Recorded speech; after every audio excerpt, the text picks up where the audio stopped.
Gabby, thanks for joining me. How would you reflect on the season so far? Obviously, the start of the season, you were recovering from the injury. Now you're back into the side, you're contributing. How does it feel? Feels amazing because, it's such a privilege to play football because we love it. So, and then play for a huge club like Arsenal. So it's a big privilege for all of us. And then obviously to be in the position we are now is good. It's very good. Do you feel like yourself again? Because I know some players say when they come back from injury, it takes them a few weeks, might take them a few months. How do you feel? I'm feeling good. Obviously, there is still few things that needs time, but otherwise, I'm feeling good. Like fitness, I need obviously. I have been 11 months away from playing, so fitness is, I think, the last thing he'll come back. Because on the ball, I'm okay.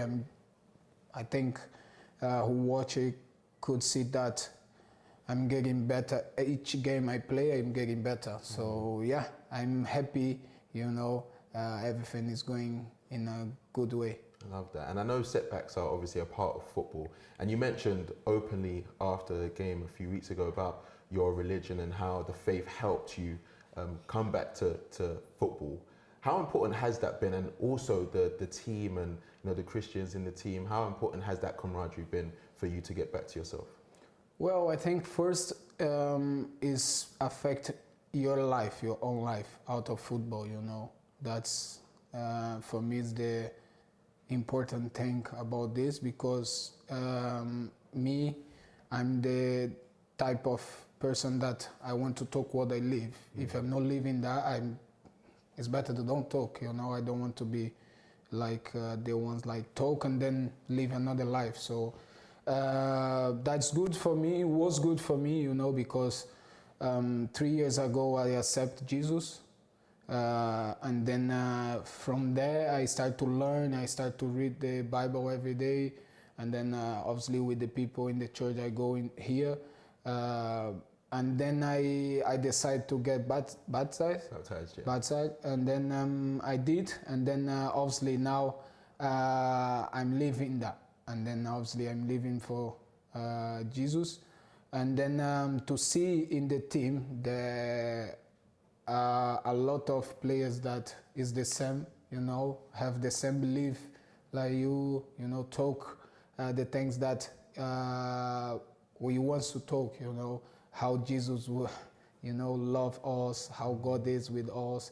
And then before the games, we have some time together to talk about it as well.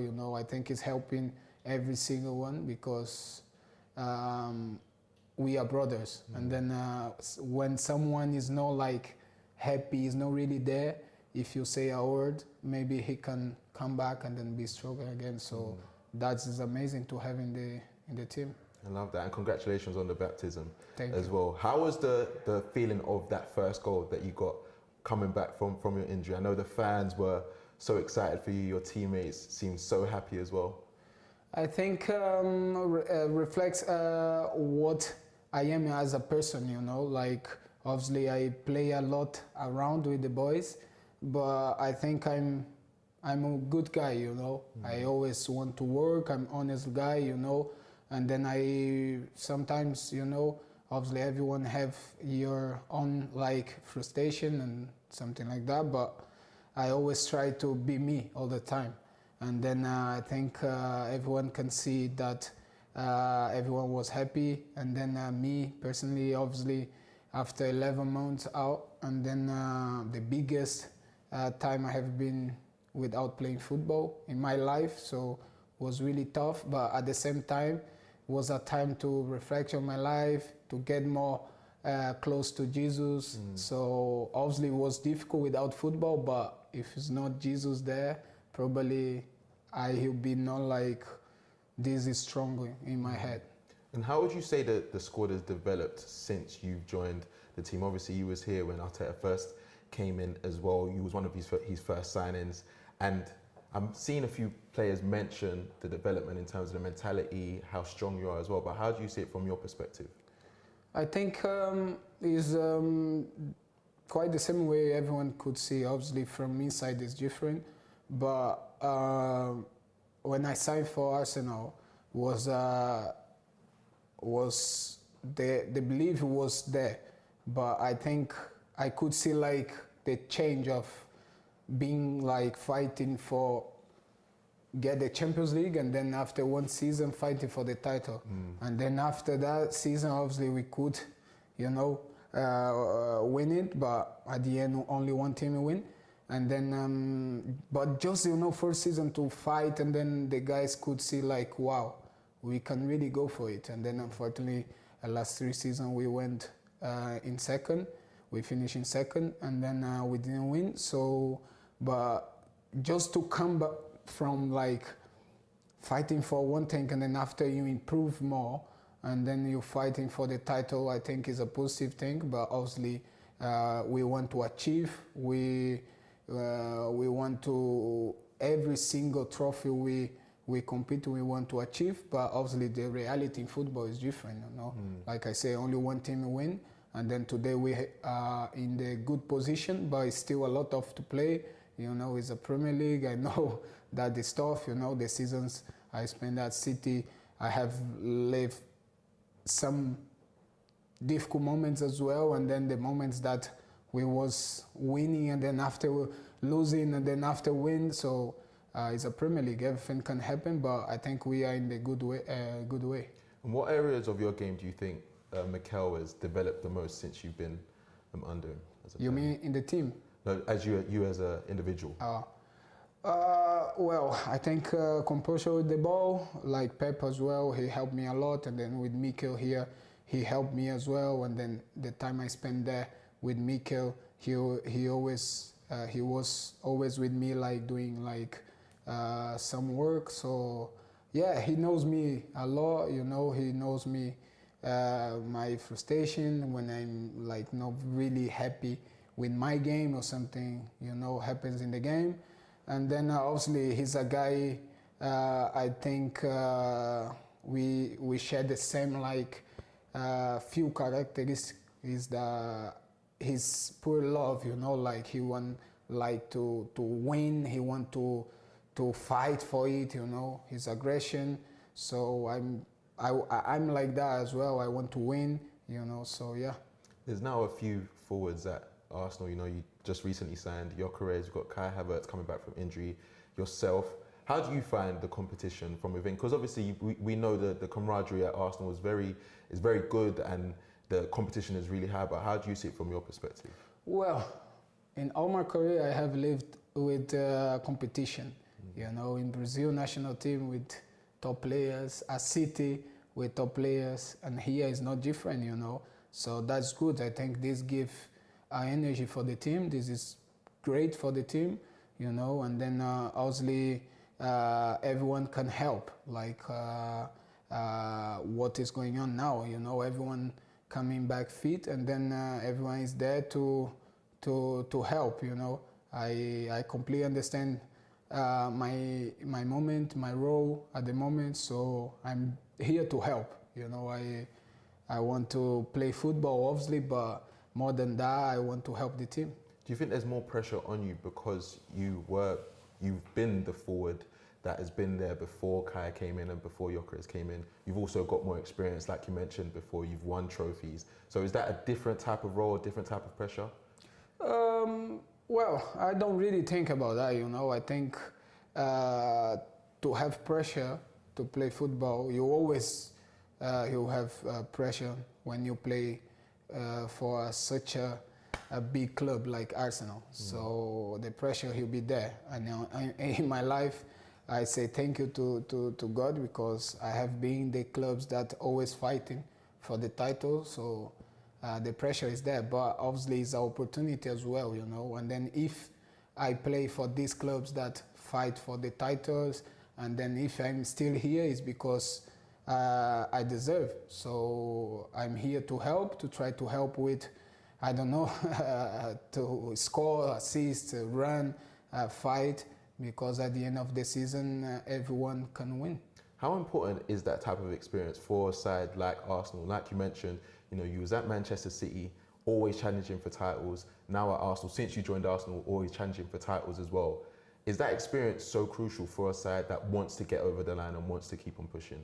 I think not only from the players, you know, also from the staff, the coach team as well, because you know they are working every single day. You know, they come here earlier than us and leave later, so they are working there. And then, but obviously, to have being in this position before helps a little bit, you know, sometimes with the action, with the word. And yeah, I think we are in the good way, like I said.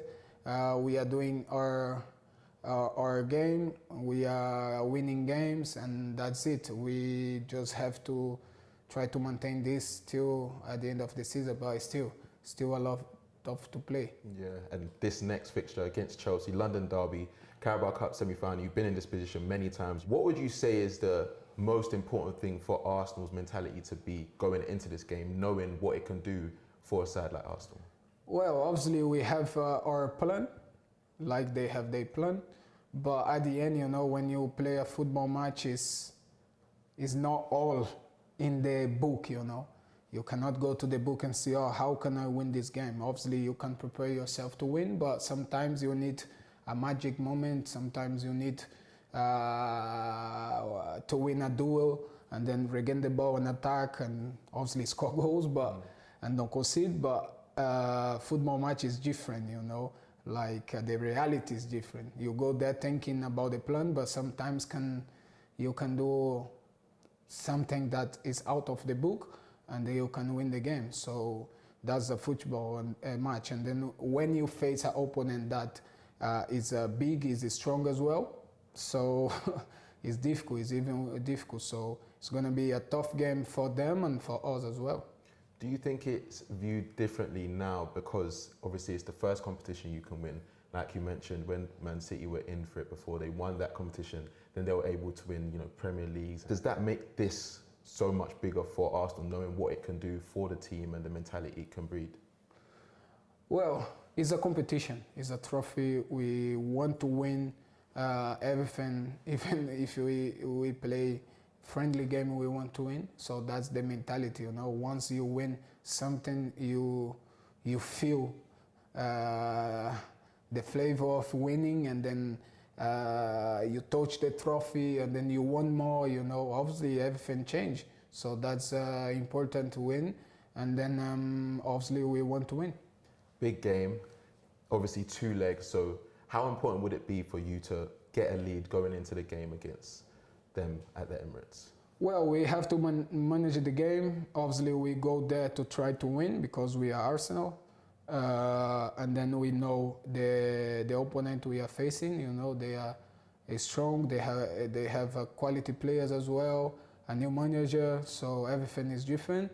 And then, well, we, like I say, we want to go there to win the game. That's it. And then obviously there's not only 90 minutes. You know, 2 games, so we have to play with this as well. And for you personally, obviously we know this is the year that the World Cup is in. You mentioned Brazil earlier. Do you look at those type of targets? Have you set yourself any targets for yourself this season? Yeah, of course. Yeah, I say. And then I pray every day, first to be healthy, you know, because I think it's the most important thing. And then after, obviously, I want to help the team with goals, you know.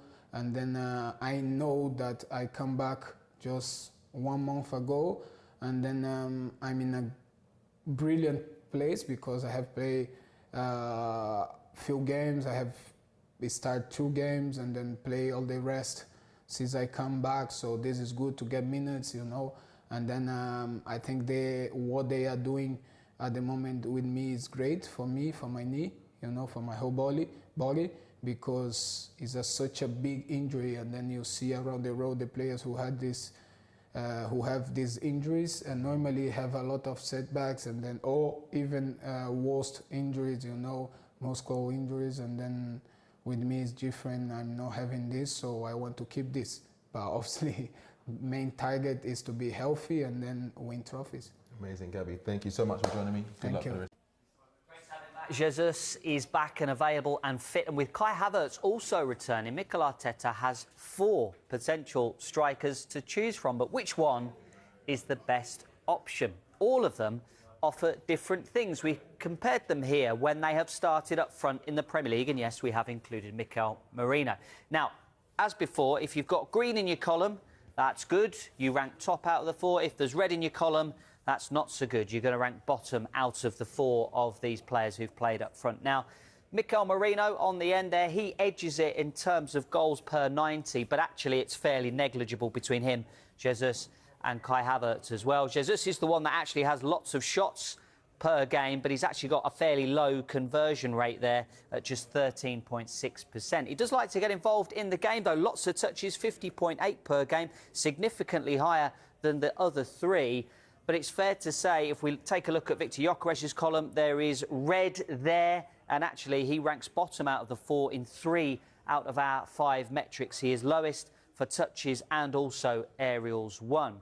And if we continue on the Gyökeres theme, he has 5 Premier League goals. But if we look at the fewest goals by a title-winning team's top scorer, we see that Gyökeres has a fair way to go between now and the end of the season. Frank Lampard and Ilkay Gundogan with 13 goals are the lowest. Eric Cantona, Mark Hughes, Teddy Sheringham, Kevin De Bruyne all make the list. So I guess the question is, if Arsenal are going to win the title, does Gyökeres, at least he needs to get double figures, but is he going to get there, Mark? He could. He's got the ability to. There's no doubt about it whatsoever. I think he's a top quality player, but he needs time to adjust. It's not the straightforward Arsenal, the way in which they play. I think players coming back is going to help him to lift the burden. The competitions they're playing in, they certainly, if not one individual is going to reach those goals, it's about spreading the goals. And I think that's what Arsenal have done very well this season, spreading them around the team, which they've had to. Yeah, and if you look, actually, Manchester City, there's a couple of people on the list from City, the years when Aguero was injured for a season where they really spread the goals out. It might feel unusual to people at home for us to be saying, well, it's fine for Gyökeres not to score because they can share the goals around when they've spent all that money on a striker. It is, and I think that's where the pressure mounts, isn't it? Because you've spent so much money on a player, you've been desperately trying to get a striker for such a long period of time. That's the one sort of piece of the jigsaw that you feel like you're missing, and it kind of hasn't really worked as yet, but there's still time to go. Will he finish in double figures? I think he will. I really do. I think he's good enough to finish in double figures. I think the question mark will be how much game time will he get. I mean, now that Kai Havertz is back, I think he's a massive player to have back in the ranks. You heard that Mikel Arteta spoke very, very highly of him after the game on the weekend, how excited he was to see him back on the training field, back involved on matchday squads. You said they'd obviously hoped Arsenal that he'd be the final piece of the missing piece of the jigsaw. He's actually failed to score, Gyökeres, in 23 of his 28 games. 7 goals so far in all competitions. He was prolific in Portugal. In his all-round play, though, is he contributing enough, goals aside, to this team? Probably not, no. I mean, I think his involvement in the game itself, we saw there were his touches on that board there. The touches are just not enough. His involvement in the game isn't enough. And I suppose you could look at when he played at Sporting Lisbon, what sort of player was he? He was a player. Gabriel Jesus returns from injury and Arsenal's attack suddenly looks unstoppable. The Brazilian forward's comeback gives Arteta multiple lethal forward options to dominate the Premier League title race. Jesus speaks on his return, fitness levels, and hunger to fire Arsenal to glory. How his return changes Arsenal's attack completely with Havertz, Nwaneri, and rotating firepower. Arteta's perfect striker rotation solved. Key insights: Jesus' injury return timeline and fitness update. Arsenal's new forward rotation options. How this boosts title race chances versus City, Liverpool. Jesus' first words plus training footage.